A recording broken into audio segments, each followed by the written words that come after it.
What's up, folks? So here we have the Galaxy Buds, freshly released from Samsung. So we're going to be doing a simple quick unboxing of this device, and we're going to be doing a full review in the coming days.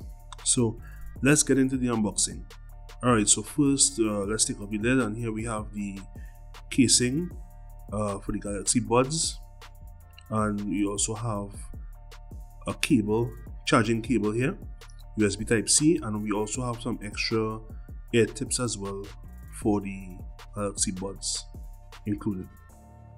So here's the case, charging case for the Galaxy Buds, powered by AKG.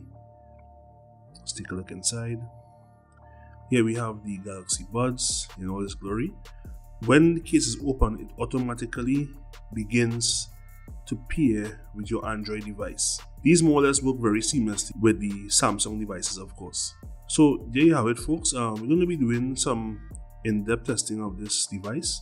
My first impressions of this device so far, sound quality is phenomenal.